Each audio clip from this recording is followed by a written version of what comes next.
Welcome to 50 years of TIFF. I can't believe it's this time already. Just like this, it went from summer to fall. This is my 4th year volunteering and attending the festival, and I made a video last year that went a little bit more in depth about that experience, so if you're interested, I'll be sure to link that. Without being too repetitive, I did the same thing this year, helping out at the Press and Industry Conference, which had some unbelievable panels and talks that just captured the spirit and essence of the festival so perfectly. There was one session that I was really hoping I was going to be able to see, and that was the Dialogue's New Comedic Voices in Feature Film. This session spotlighted a new generation of filmmakers bringing fresh comedic voices to the big screen. So 3 movies, which were Bad Apples, Poetic License, and Mile End Kicks, had different directors and writers talking about their experience and their values and kind of their process. But the most exciting part for me was that Maud Apatow, who was the director of Poetic License, also the daughter of Leslie Mann and Judd Apatow, star of Euphoria, was on the panel. So her directorial debut of Poetic License premiered at the festival, and she is just someone who I admire, her style, her essence, her commitment to her different projects. So getting to hear her speak was fantastic. So I spent the first few days of the festival fully committed to volunteering. I did try and see some films, rush some lines, but that's the issue with this year. They have so many amazing, incredible opportunities, but limited access. So finding tickets to the festival has been proven to be very difficult. And there also is a really big resale market this year, which is just the worst. Disheartening, I think, for a festival that's so built on the Toronto community. These resellers increasing the prices to astronomical fees that isn't even going back into the festival itself, just kind of upsets me. So don't love that, but I did actually end up getting tickets for tonight, which I will talk about in a minute. Now I'm done volunteering, I am back at work today, and I actually had a gala in the Fairmont Hotel, which, if you can't tell, is where I'm staying. This is my favorite place to stay in Toronto. While the rooms are a little bit dated and are not the most modern, the history and essence of this hotel makes up for it tenfold. The TIFF Tribute Awards were actually held here on Sunday night, so I was able to bump into so many different actors and actresses and directors.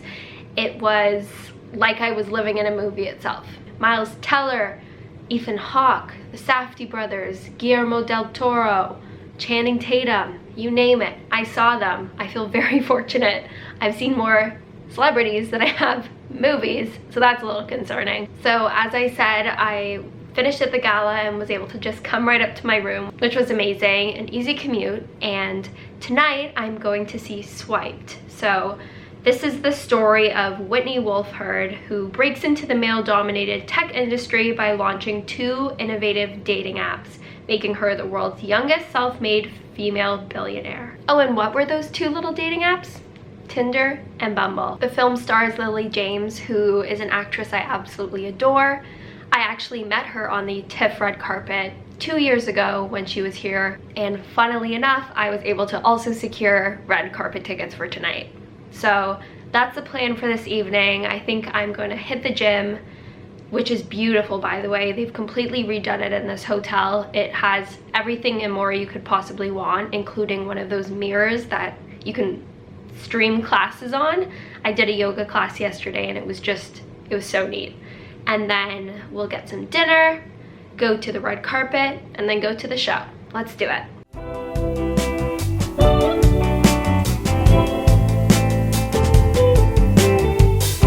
I see you standing there, but you won't stay long. Got the stars in your hair.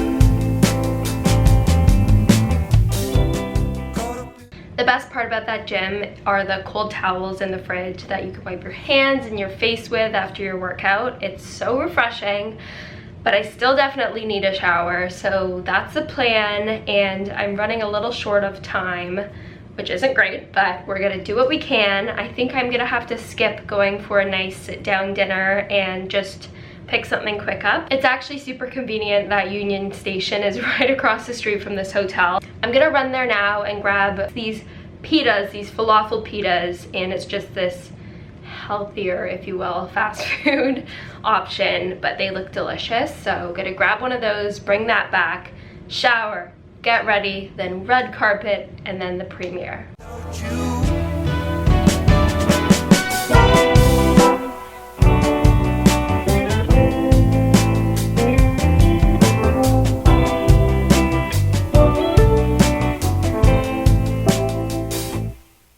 Okay, I've eaten and oh my goodness, delicious. I'll put the name of the restaurant here. It was so quick, so easy, so filling and delicious.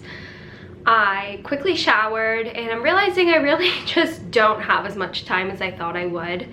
I kind of had this expectation that I would take my time getting ready, really enjoy it, but it's just not a reality, and I think I'm just gonna focus on embracing the moment and the excitement and how tired I am, because it's all a result of such an amazing time of year. This festival is only once a year, so may as well go out with a bang and just enjoy myself tonight. I'm gonna finish my hair, get ready, and then sprint on over to the red carpet. Oh my gosh.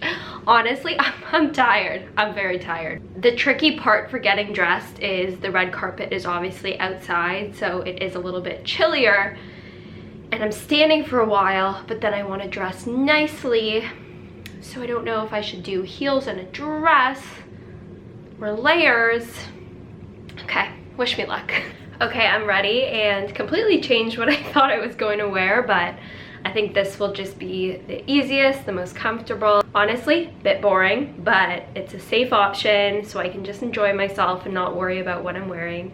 I'm in all black, which in my mind, I'm saying chic. Some might say gothic, or are you part of the Addams family? And you know what? Nothing wrong with that.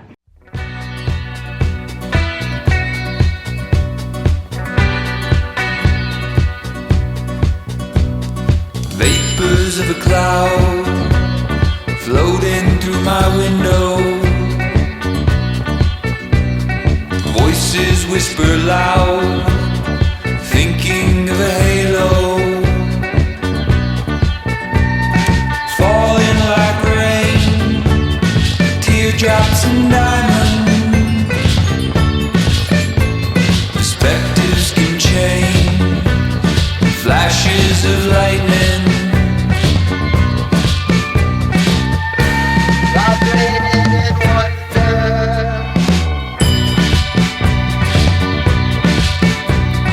Brother lights a fire, sister sends an omen.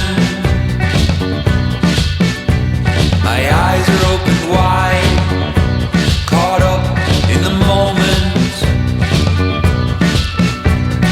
Breathe in, I'm changed. Breathe out, surrender.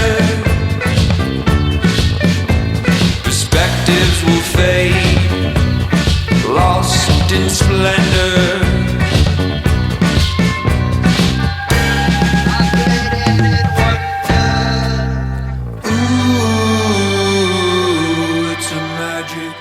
Back in my room, and it is 12:09 in the morning. So, oh my gosh, where to even start? I made it to the red carpet, which was a lot of fun. I did meet Lily James, which I had met her 3 or 2 years prior at the same red carpet for a different movie, and it was just full circle to meet her once again at the 50th anniversary. Then I had to absolutely boot it from the red carpet to Roy Thompson Hall, which is where Swiped was being shown. The seats were great, the cast filed in, Cameron Bailey did the introduction, and then the director and Lily James came on stage. And I didn't realize that Lily James also produced the film. So they did a great description and intro, and then the lights turned down and the show began, and I was reminded of my favorite part of TIFF, and a part that you might not know about unless you've seen a film, and that is when not the trailers, but the part in between the trailers and the film where the sponsors and the disclaimers appear. So for example, the pirating messaging, there's always an audience callback. So for example, the pirating messaging, the whole audience goes "arr," which I think is so funny. And then there's Varda Cafe has this catchy theme song and advertisement, and there's a part where the whole audience goes, and it's just so heartwarming, and you feel that sense of community, and it just really captures why it's so important to see these films in a theater, because you don't get that experience at home, that sense of belonging and enjoyment of a common interest. It's just really special, and I look forward to seeing which little callback is invented every single festival. The actual movie, I genuinely have not been that tuned in for a movie for so long. My favorite film of all time, well, that might be a bold claim, but one that I love very much is called The Social Network, which is about Mark Zuckerberg and kind of the founding story of Facebook. This is a very similar plot, but just weaves in this subject matter that as a woman I connect with very deeply. I was so moved by Lily James's performance. She just captured the emotion and the range of emotions that you feel when you're passionate about something, but you have these roadblocks that are created by injustice and a lack of understanding or willingness to. The movie was definitely over 2.5 hours, and my plan was to get popcorn halfway through.